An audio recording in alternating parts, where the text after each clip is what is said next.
For as long as movies have been around, directors and screenwriters have been adapting works from other forms of media onto the big screen. With the rise in popularity of video games in the late 70s and early 80s, it was only expected that Hollywood executives would take note of what was happening and start putting video game adaptations into theaters. Any gamer or general filmgoer probably already knows that the history of video game to movie adaptations has been long and tumultuous, leaving fans of the franchises being adapted disappointed and often resentful. But with everyone's attention on the upcoming Super Mario Bros. Movie, is it possible that we're arriving at the very first video game adaptation movie masterpiece? Today, we're taking a trip down memory lane as we examine the different eras of video game to movie adaptations and find out if we're any better off now than we were when this trend began. I'm Caleb with One Up Binge, and this is the complete video game movies adaptation timeline.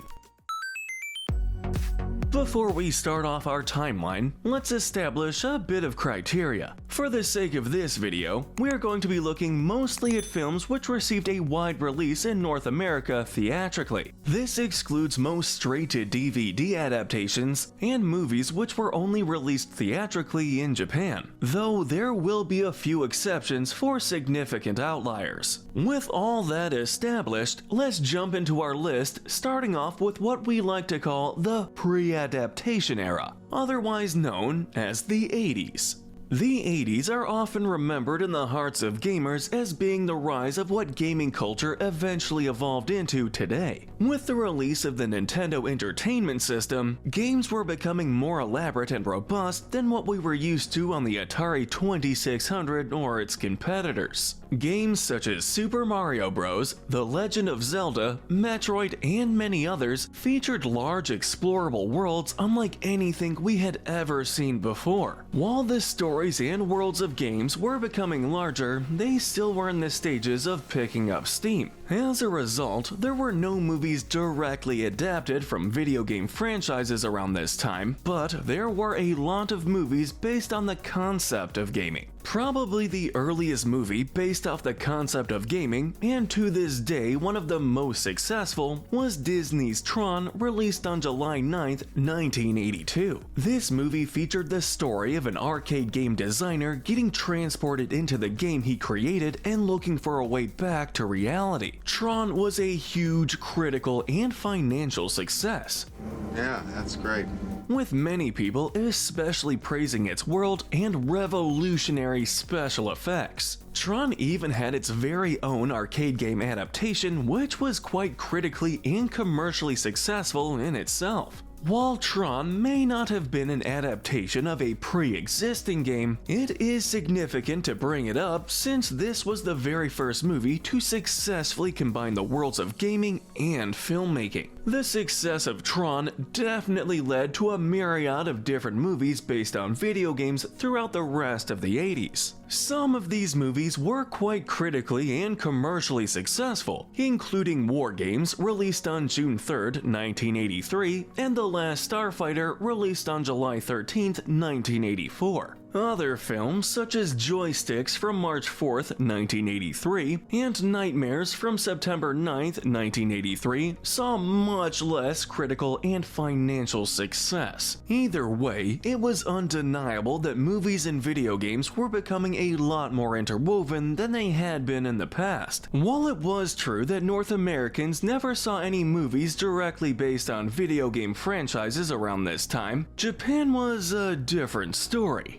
It may not have been feature-length or technically even released in theaters, but on July 20th, 1986, Japanese television viewers were greeted to the release of Super Mario Bros. The Great Mission to Rescue Princess Peach. While this 60-minute animated adventure was only released in Japan and never released in theaters, it is significant for being the first film ever based on a pre-existing video game. We'll admit the movie is of questionable quality and certainly takes its fair share of liberties from the game. However, the impact of seeing Mario, Luigi, Peach, Bowser, and the other characters in a fully animated story-driven adventure must have been quite the mind-blowing experience for Japanese children around the time. A couple years after the release of Super Mario Bros. The Great Mission to Rescue Princess Peach, Japan once again made a historical impact with the first live-action movie based off a video game. On December 2nd, 1988, Mirai Ninja was released direct-to-video in Japan. This is based off the Japanese-only Mirai Ninja arcade game developed by Namco. While the game itself never saw international release, the film did make its way over to North America on video, under the title Cyber Ninja in the USA and Warlord in Canada. Mirai Ninja was not that successful critically or financially, but it did pave the way for more live-action video game adaptations, which is why it's worth bringing up on our timeline. Finally, rounding out the 80s, we have to take a look at one of the biggest budgeted and highly produced commercials to ever grace the silver screen. That's right, all you Nintendo fans know we're talking about The Wizard, released on December 15th, 1989. This film follows a young boy with mental issues who has a special talent for playing Nintendo games and getting abnormally high scores. Because of this, he travels with his brother to California to compete in a video game tournament. Go, you can do it!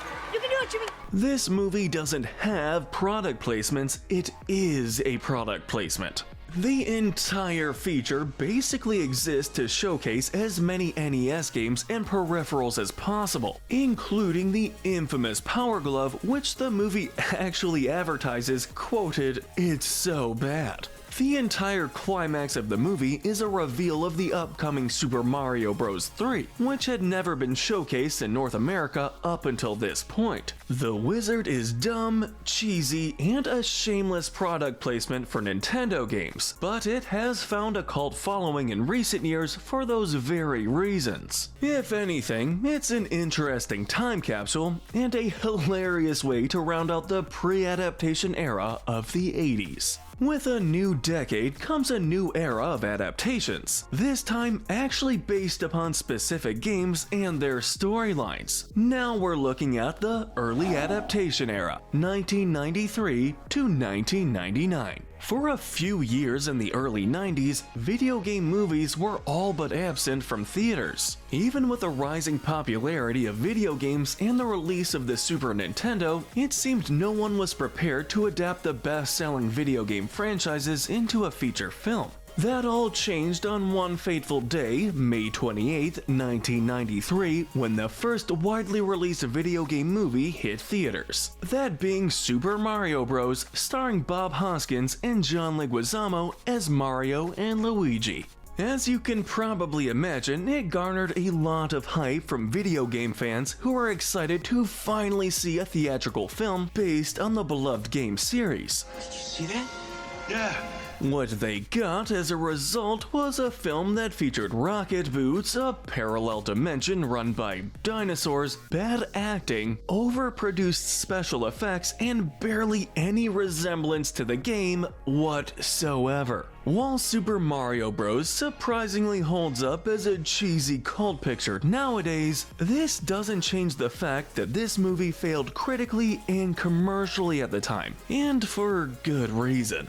As entertainingly awful as it is, we still feel video game fans who were waiting for the first big screen adaptation of a beloved game series deserved much better at the time than what they got. Super Mario Bros. The game set a standard for video games that followed to have multiple levels, expansive worlds, tight controls, and endearing characters. In a way, Super Mario Bros. The movie also set its own standard for video game movies that followed to have bad writing, horrendous acting, over-the-top effects, and no loyalty to their source material. This film even discouraged Nintendo from making any other live-action movies based on their properties for over 20 years. While admittedly it's not the worst video game movie adaptation ever, the ripple effect of how much this movie bombed is still being felt today, making it one of the most significant failures to ever come out of the 90s. With how much Super Mario Bros. Failed, it took a year and a half for another video game movie to find its way onto the big screen. Did this one fare any better? Take a wild guess. That's right, on November 4th, 1994, Double Dragon hit theaters. As much as we could dogpile on the Super Mario Bros. Movie for being an utter failure, Double Dragon doubled down on the horridness by being significantly worse. You can make this hard on yourself, or easy.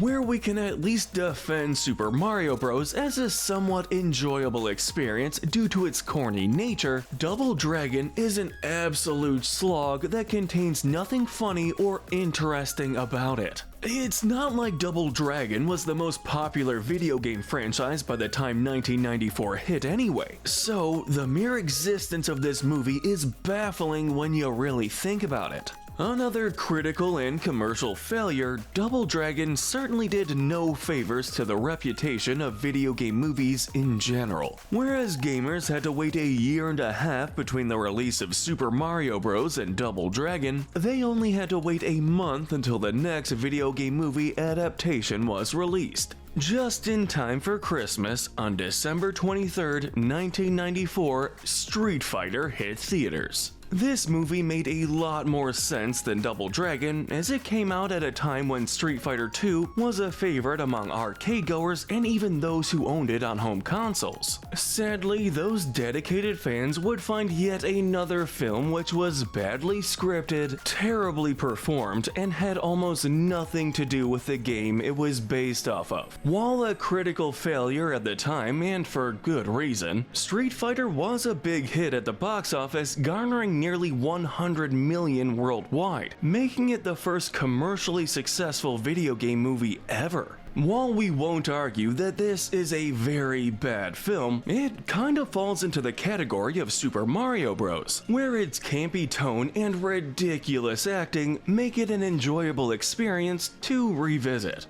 With Street Fighter proving that video game movies can in fact make money, it's no surprise that the other fan-favorite fighting game franchise would be soon to follow. As a result, on August 18th, 1995, Mortal Kombat came out swinging. This was a huge landmark for many because Mortal Kombat is what many consider to be the first legitimately good video game movie. Let Mortal Kombat begin! We can give Mortal Kombat praise in a lot of areas, especially in its accuracy to the source material. Unlike the 3 movies we previously covered, Mortal Kombat uses characters, atmosphere, and story elements from the games. You can definitely tell that the people behind the movie were fans of the game series, or at the very least passionate about adapting it successfully. However, the main criticism many had with the film was that of its PG-13 rating. Mortal Kombat was notable for being one of the bloodiest and most gruesome games upon its release, and this rating meant that none of that was going to be seen on the screen. Despite its watered-down violence, Mortal Kombat did very well financially and got mixed reviews. We should point out that getting mixed reviews is very good for a video game movie. It may be more appreciated by its fans than people looking for a really good kung fu flick that stands on its own, but Mortal Kombat at least showed a little bit of hope that a video game movie could be halfway decent. And all that hope was subsequently dashed 2 years later when the sequel was released. While critics and fans had a mixed response to the original film, everyone was pretty much in unison when Mortal Kombat Annihilation hit theaters on November 21st, 1997. Cheesy, ugly looking, and missing half of the cast from the first movie, Mortal Kombat Annihilation proved that if you can't completely drop the ball the first time around, you always have the chance to do so in a sequel.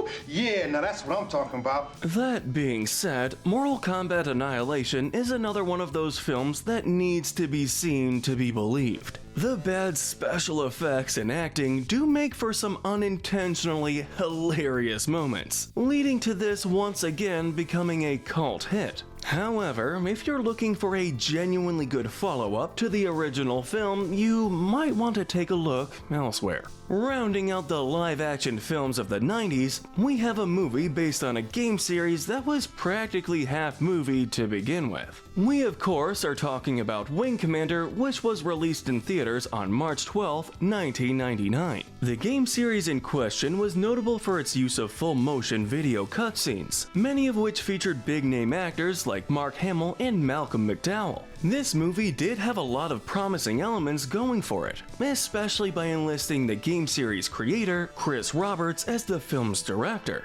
Prepare to reconnoiter. I want to know what's out there.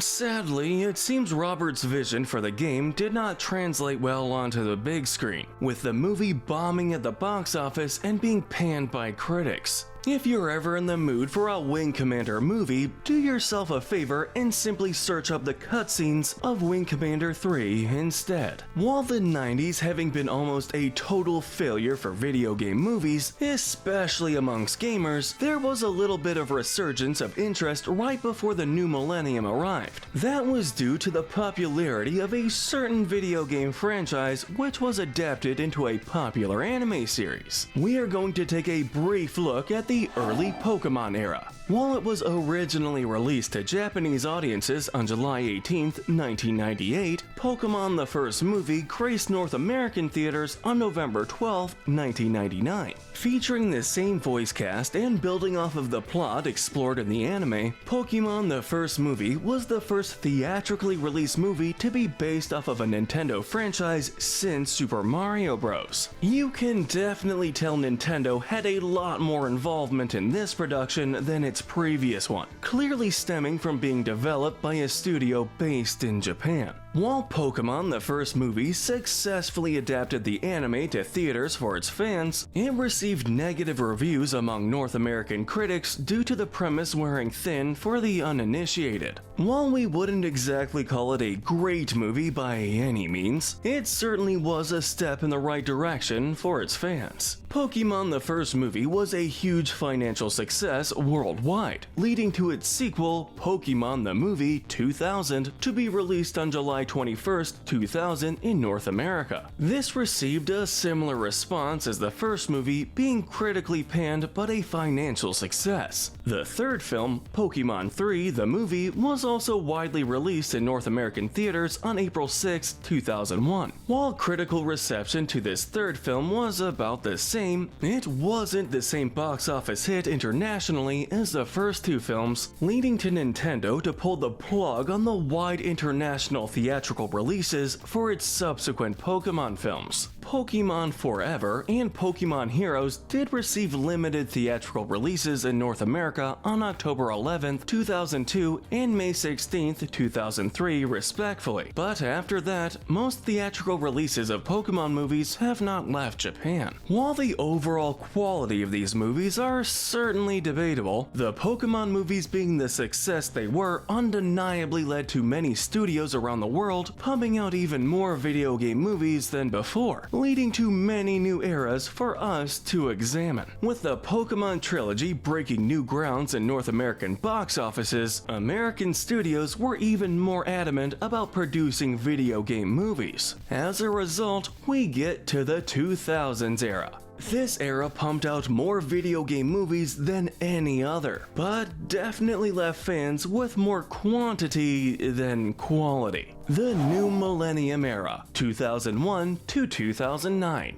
Starting this era off, we have undoubtedly one of the most significant video game movie adaptations, for better or for worse. Lara Croft Tomb Raider released on June 15, 2001. Boasting one of the highest budgets out of any video game movie at that point, Lara Croft Tomb Raider also broke the record of being the most profitable. $50 as the pieces inside the sun. The movie stars Angelina Jolie in her breakout Hollywood role, setting a standard for female action stars being in profitable pictures. Does that make it a good movie in and of itself? No, it's horrible. The story is nonsensical and the action scenes don't work in the slightest, but it can be celebrated for assisting the career of its lead actress. It also sent a message to studios that video game movies can reach wide audiences, regardless if they're gamers or not. This was followed up with a sequel, Lara Croft Tomb Raider: The Cradle of Life, released on July 25, 2003. Once again starring Angelina Jolie, this movie also marked the end of the series due to Angelina Jolie not wanting to reprise her role. We have to say this was a wise decision on her part. While the film still was a financial success and largely regarded as a superior product to the first film, it still wasn't exactly a good film overall. In between these two films, and operating under the assumption that a bigger budget means bigger results, our next film ended up having the highest budget out of any video game film to that date. Unfortunately for this film, it was not quite as profitable. On July 11th, 2001, Final Fantasy: The Spirits Within was released into theaters. Beyond its budget, this movie also broke ground in being the very first photorealistic CG animated film in history. Okay, now what? We can't say this film didn't have ambition, but unfortunately, the ambition didn't amount to much. Aside from bombing at the box office, the movie didn't do well critically, mostly for its dull and confusing story. Photorealism may have its place in other animated films, but Final Fantasy: The Spirits Within didn't set a very good precedent, despite admittedly having some impressive visuals. But after Tomb Raider, another popular game series was adapted to screen with a strong female lead, Resident Evil, released on March 15, 2002. Based off the popular survival horror game series, Resident Evil once again proved that video game movies could be profitable and reach a general audience. It was also clearly a passion project for director Paul W.S. Anderson, who had a major involvement in almost all of its sequels. Most people remember the movie being a bit disappointing as far as an adaptation of the games go, but still entertaining and with a cheesy charm to it. And it did very well at the box office. In fact, so much so that Resident Evil spawned a whole line of sequels. So many that they practically became their own era, the Resident Evil era, 2002 to 2017. The first movie, titled Resident Evil, took a lot of creative liberties and put its own twist on the survival horror story and the Umbrella Corporation. Its sequel, Resident Evil Apocalypse, followed 2.5 years later on September 10, 2004, and was likely one of the more memorable in the series, mainly due to bringing in Nemesis and being set in a Raccoon City outbreak. Almost exactly 3 years later, we got the third entry, Resident Evil Extinction, which debuted on September 21st, 2007. Following the September release date pattern, Resident Evil Afterlife came out another 3 years later on September 10th, 2010. Well, isn't this one big family reunion? Only 2 years after that one, we finally got the follow-up Resident Evil Retribution on September 14th, 2012, finally receiving the longest gap between films and breaking the September release date pattern. Resident Evil: The Final Chapter wrapped up the series on January 27, 2017. All of these sequels more or less resulted in similar reception, being critically massacred but extremely financially profitable. While this did indeed mark the end for Paul W.S. Anderson's Resident Evil series, as any fan of the Friday 13th will tell you, calling your movie The Final Chapter doesn't necessarily mean much of anything. To no one's surprise, on November 14th, 2021, the Resident Evil series was rebooted with Resident Evil: Welcome to Raccoon City. While this film was still a financial success, albeit less so than any of the previous films, it did little to sway critical reception of the series, once again garnering lackluster reviews. Before we get into our next film, we have to introduce the director who became one of the most notorious names among movie and video game fans alike. That's right, we're talking about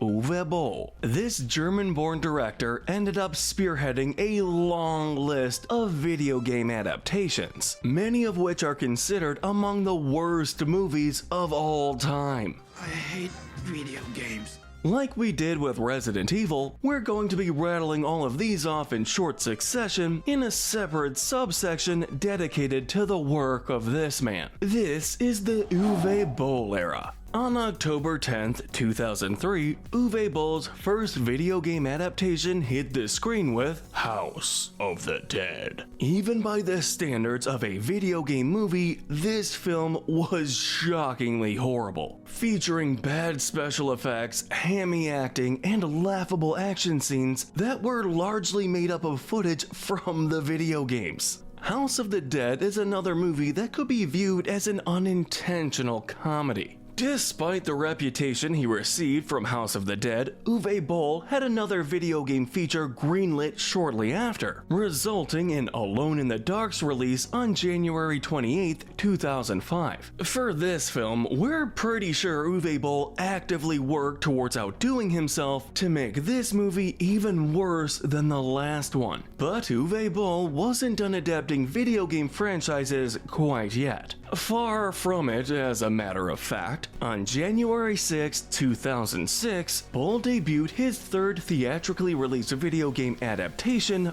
BloodRayne. Much like his first two outings, BloodRayne received terrible reviews and stood as Boll's worst grossing movie at the time. Will you be opening up the gates to the thralls? BloodRayne only made back a tiny fraction of its $25 million budget. Did this deter studios from hiring Mr. Boll again? Surprisingly, no. On October 18, 2007, Uwe Boll's Postal was released, taking a much more intentionally comedic approach than his previous films. Postal is considered by many to be one of Uwe Boll's better adaptations, for whatever that's worth. While it's true the movie was dumb, cheesy, needlessly gratuitous, and offensive like his previous work, Postal was considered by many to be an improvement for embracing these elements rather than trying to take itself seriously. Postal proved to be Uwe Boll's biggest financial flop too. While we said BloodRayne only made back a small fraction of its estimated budget, Postal didn't even do that, garnering less than 1% of its estimated budget at the box office. That slight bump up in quality wouldn't last long though, as on January 11th, 2008, Uwe Boll's next theatrically released video game adaptation, In the Name of the King, A Dungeon Siege Tale, hit theaters. Featuring boring acting, poorly written dialogue, and similarities to superior fantasy films, In the Name of the King, A Dungeon Siege Tale was everything that everyone expected an Uwe Boll film to be. What do you think of this tale, farmer? Even with a higher budget and an attempt to distance itself from the cult Dungeon Siege series,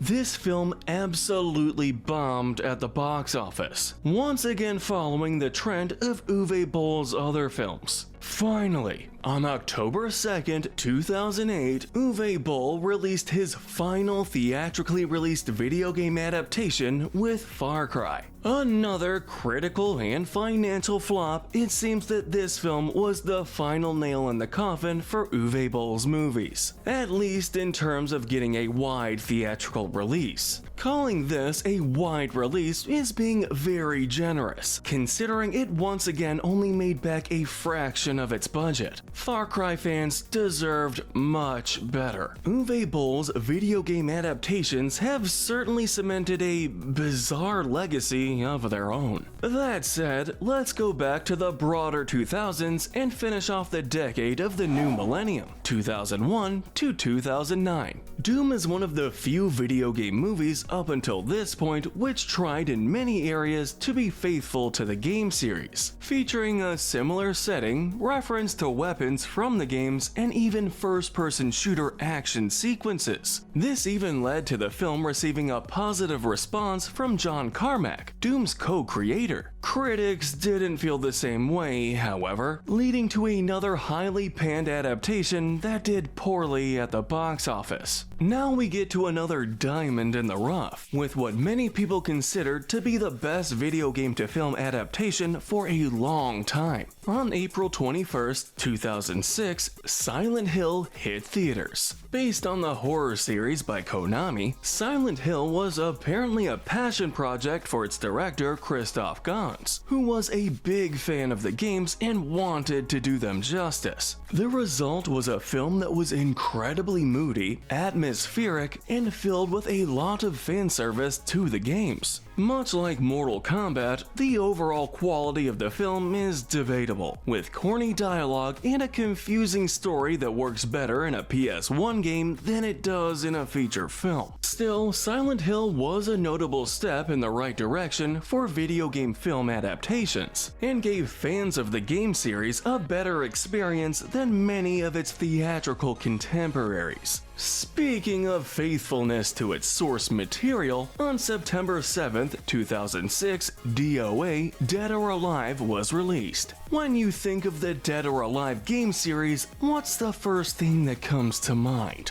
We're willing to bet it's the women and the fighting mechanics, likely in that order. DOA Dead or Alive delivered on the promises of the games, featuring a plethora of attractive females duking it out in over-the-top action sequences. What took you guys so long? Sure, the dialogue is cheesy, the effects are lame, and there are much better martial arts films to watch before this one. But DOA Dead or Alive at least followed in Silent Hill's footsteps of giving the fans of the series what they wanted, despite being a critical and box office failure. Only 2 months later, another action film based on a video game was released when Hitman reached theaters on November 21st, 2007. This was yet another movie that was heavily criticized for its horrible story and dialogue, as well as its excessive action sequences. While video game films have for the most part been hated critically,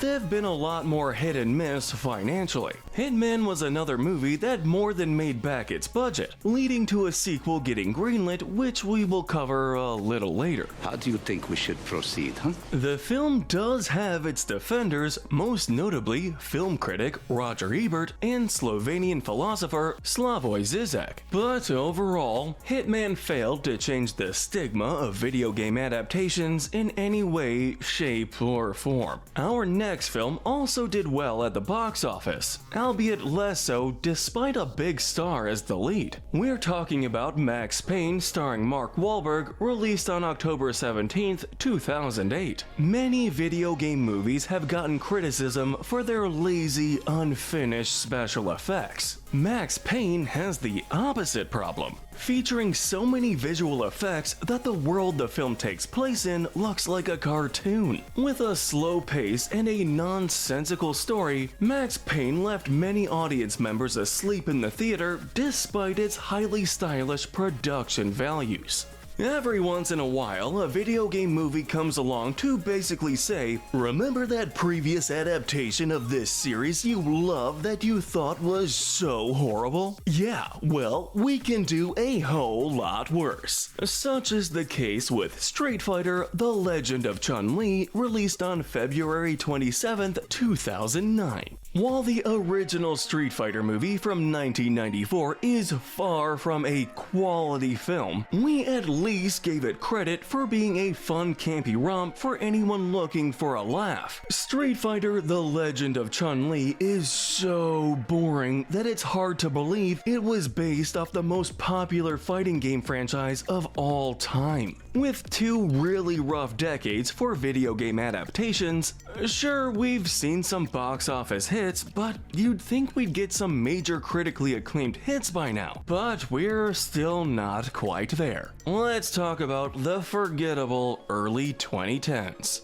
The forgettable early 2010s, 2010 to 2016. Starting off the era, we have another movie based on a fighting game, Tekken, released on March 20th, 2010. Now that we say that out loud, why are so many of these films based on fighting games? There is no honor in this. It's true that fighting games do have stories and universes to explore, but they're not exactly the first genre we think of to have great in-depth writing. This could be saved by some decent fistfights, but Tekken doesn't accomplish this either. A total critical failure and a bomb at the box office, Tekken was so bad that the series creator, Katsuhiro Harada, encouraged audiences to forget about its existence in favor of a different film that Harada had much more supervision over. Only a few months after Tekken, we got another game changer in terms of video game movies. Prince of Persia: The Sands of Time was released on May 28, 2010.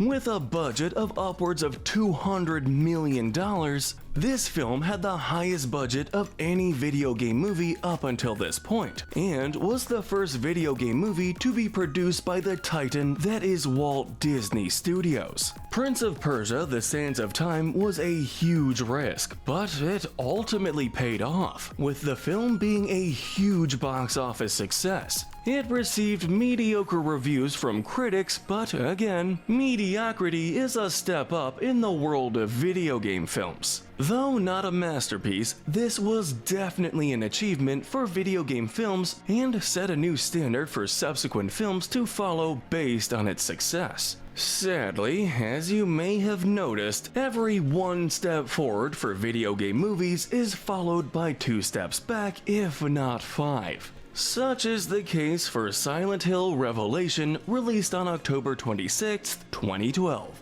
While the first Silent Hill film was no horror masterpiece, it was still decent by the standards of a video game adaptation and was made with a lot of passion by the film's director. Christoph Gans unfortunately was absent for this sequel, and the result is one of the worst video game movies to date. I don't care, just tell me what you know. While still a modest success at the box office, Silent Hill Revelation was torn to shreds by critics for lacking any sort of suspense, horror, or quality writing. We've seen movies based off many game genres including survival horror, fighting, platformers, first-person shooters, and beat-em-ups. On March 14th, 2014, we finally were able to add racers to the list with the release of Need for Speed. Starring Aaron Paul, fresh off the heels of Breaking Bad, Need for Speed seemed like a bizarre choice for a film adaptation. Like, everyone knows that we play the Need for Speed games for their interesting characters and compelling stories.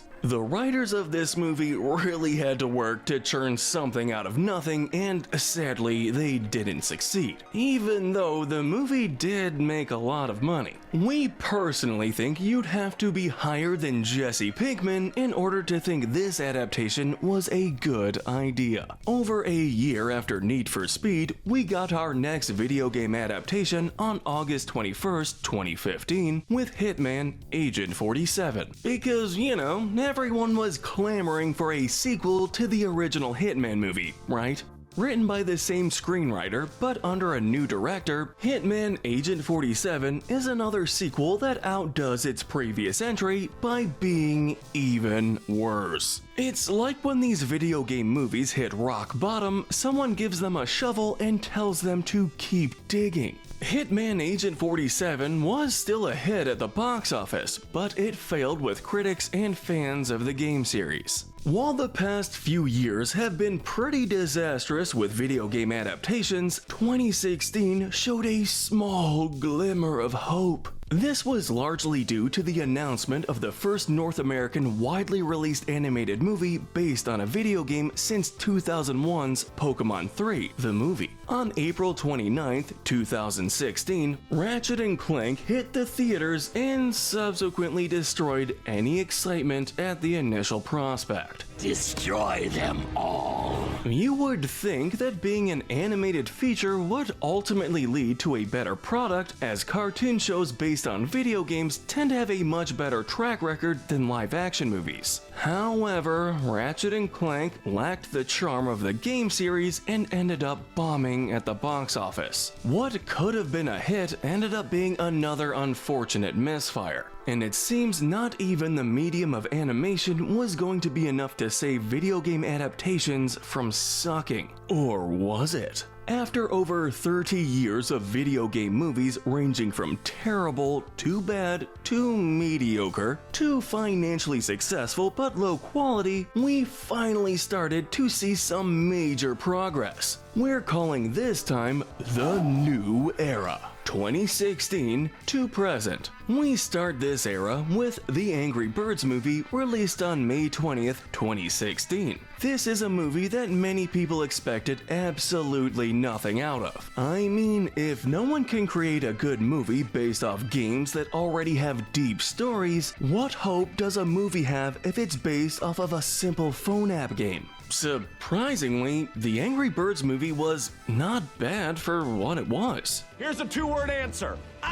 And given it was based on a mobile game, it definitely was much better than expected. The movie was also a big box office hit, showing that unlike Ratchet & Clank, animated video game movies can still be profitable. We'll also use this time to jump forward and mention its sequel, The Angry Birds Movie 2, released on August 14th, 2019. The first Angry Birds movie was surprisingly good by the standards of a video game movie, but surely that was a fluke, right? A sequel to a movie based off of a mobile game undoubtedly has to suck, doesn't it? Well, believe it or not, The Angry Birds Movie 2 is a significant improvement over the original film, featuring better animation, humor, and voice actors having a lot of fun. Not only was this movie a big financial success, but to this day, The Angry Birds Movie 2 stands as the second best reviewed video game movie ever. 2016 proved to be an integral year for video game movie releases, as yet again, only a few weeks after the Angry Birds movie, audiences were graced with the next big screen adaptation. The first live-action adaptation of the year, Warcraft, hit theaters on June 10th, 2016. Based off a game series which is known for having very limited story elements, Warcraft ended up being a real visual treat for fans of the series, but a narrative disaster for everyone else. While Warcraft did not do that well in North American theaters, it absolutely broke the box office over in China, which led to this becoming one of the most profitable video game movies of all time. Even though it had narrative issues, Warcraft did contain a lot of elements for fans of the game series to enjoy, and it excelled visually as well. 6 months after Warcraft, one other film would hit theaters to finish off 2016's excessive video game movie adaptation release schedule. Just in time for Christmas, on December 21st, 2016, Assassin's Creed was released. Unlike Warcraft or Angry Birds, Assassin's Creed is based off of a game series with a deep, multi-layered narrative, which is both a good thing and a bad thing. It's good because it gives the screenwriters a lot more to work with, but it's bad because it also gives them a lot more opportunities to screw up elements of the narrative. If you allow me,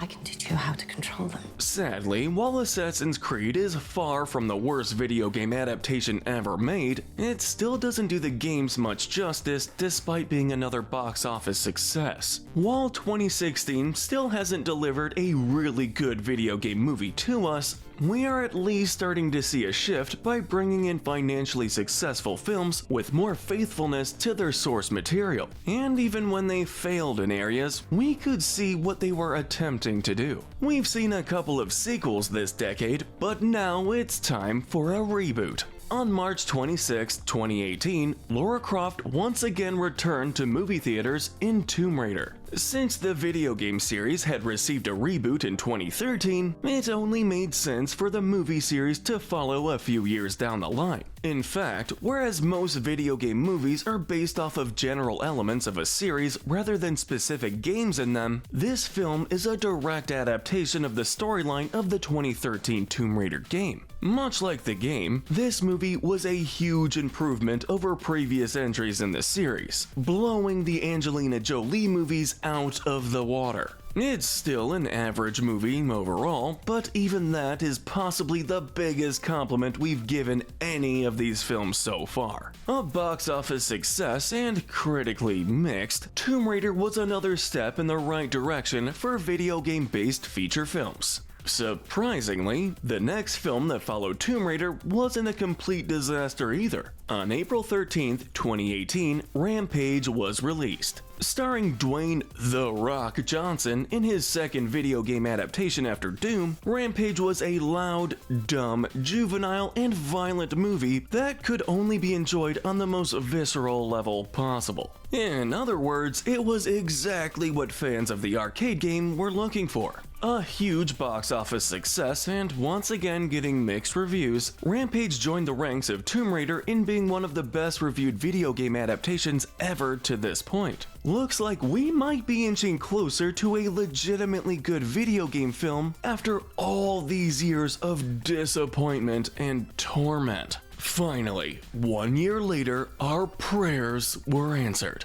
On May 10th, 2019, the world finally was greeted with what many consider to be the very first legitimately good movie based off of a video game. That movie was Detective Pikachu. It seems the wariness Nintendo had of adapting one of their beloved franchises into a live-action film had finally passed. Sorry, Super Mario Bros., not even you could permanently kill Nintendo-based films. Although, to your credit, it was a very good try. Even though a Pokemon film had not been widely released theatrically in North America for almost 2 decades, Detective Pikachu managed to pull in audiences and have the most successful opening weekend for any video game ever. The movie also got positive reviews from critics. That's right, not mediocre or average, legitimately positive reviews. It makes sense that Nintendo were the ones to break the trend of subpar video game movie adaptations after beginning the trend of awful ones way back in '93. Detective Pikachu in many ways is historic. We're not saying it's a masterpiece, but it is a really good video game adaptation that was hugely successful at the box office. And it's also likely the movie that made Nintendo more comfortable with returning to the big screen after decades of fear. With the major W that Detective Pikachu was, a lot of people were expecting a return to low-quality video game adaptations. After all, Nintendo must have just got lucky with that one. Especially when along came the Sonic the Hedgehog trailer before the movie would eventually release on February 14th, 2020. It is absolutely impossible to talk about this movie without going into its production, even though you probably already know the story if you were on the internet in 2019. In early 2019, a trailer for this movie dropped featuring one of the worst designs for anything ever seen in a feature film. Due to fan outcry, executives of the movie demanded a change in design, leading to Sonic actually resembling the character he was based off of. It cannot be understated how massive of an achievement this was for video game fans, and showed Hollywood producers just how much impact these game characters have had on the audiences that watch their movies. As a result, the Sonic the Hedgehog movie was released to great box office success, and mixed but mostly positive critical reviews. While this movie is already an achievement for being an above-average video game film, the way the fans influenced the final product is truly heartwarming, and shows how much love this blue rodent still has in his fan base. This guy is something else. But not only that, it showed that studios were finally giving into what fans actually wanted. Up next, we're looking at Monster Hunter, released on December 18th, 2020. This movie is noteworthy for being another video game adaptation made by a man who has a long, tumultuous history of making horrible video game adaptations. No, not Uwe Boll. We're talking about Paul W.S. Anderson, who apparently wanted to work on a different video game franchise after finishing his long-running Resident Evil series. Monster Hunter was not a hit financially, likely due to its release schedule being jumbled with the COVID-19 restrictions. However, even though it grossed less money than any of the Resident Evil movies, we would argue that its overall quality is superior to that of any film in that franchise. With decent action and enjoyable performances, Monster Hunter does have a lot more going for it than we would have thought, even though it's still a film we have mixed feelings about. Delving into the first reboot of the decade, next up we have Mortal Kombat hitting theaters April 23rd, 2021, with the first Mortal Kombat being a passable, if not overall great film, and this second movie being the second movie. It was about time the popular fighting game franchise to make its way back onto the big screen. While enjoyed by many fans, the original Mortal Kombat movie did receive a lot of criticism for being watered down compared to the violence of the video game. This new Mortal Kombat movie certainly rectified it, delivering violence, blood, and gore as far as the eye can see. The movie still received mixed reviews, but it did relatively well at the box office, and for our money, we'd say this was the best and most faithful Mortal Kombat movie yet. A couple of months later, Werewolves Within was released on June 25th, 2021. While it wasn't exactly widely released in a lot of theaters, we're going to make an exception as wide releases aren't as common as they used to be before 2020. This movie is an important movie on our timeline for a few reasons. Firstly, it is the first feature film to be based on a VR game, which in itself is pretty crazy to think about. Secondly, it is the first video game-based movie adaptation to receive a certified fresh ranking on Rotten Tomatoes. That's right, Werewolves Within is, critically speaking, the most successful video game movie of all time, with many even calling it better than the game it was based off of. It took almost 30 years, but we're finally here. A very well-received video game movie adaptation. However, it was only a matter of time before we hit another truly lackluster video game adaptation. And on February 18th, 2022, we got that with Uncharted. Starring Marky Mark in his second video game adaptation after Max Payne, Uncharted yet again takes a fine premise for what could have been a solid action-adventure movie and squanders it under a mountain of cliches. While another success from a box office standpoint, Uncharted received less than favorable reviews from critics. Finally, the most recently released movie on our list is a sequel to one of the most substantial video game movies of all time. We, of course, are talking about Sonic the Hedgehog 2, which came out on April 8th, 2022. While the first film was met with a lot of skepticism due to its original trailer, with the second movie, fans were prepared to sit back, relax, and enjoy an entertaining adventure. Let's see what you've got.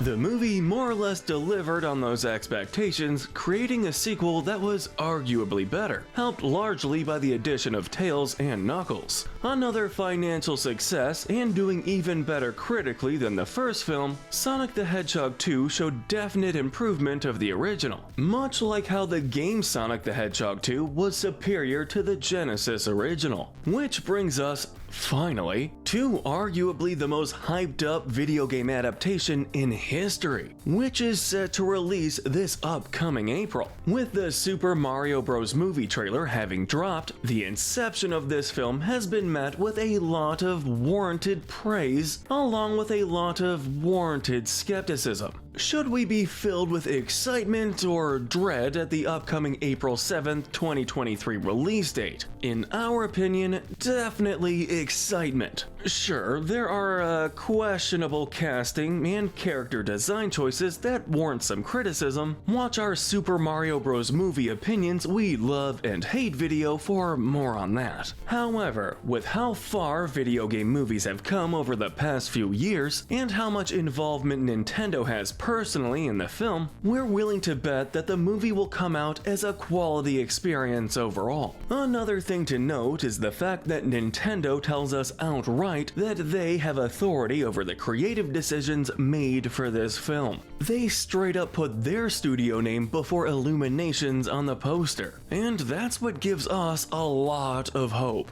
Nintendo has learned from the past and has become far more protective of their own IPs. But let us know in the comment section if you agree with our timeline, and tell us what we should cover next. And if you need a one-up, remember to hit that notification bell and binge our other Kirby videos. Thanks for watching.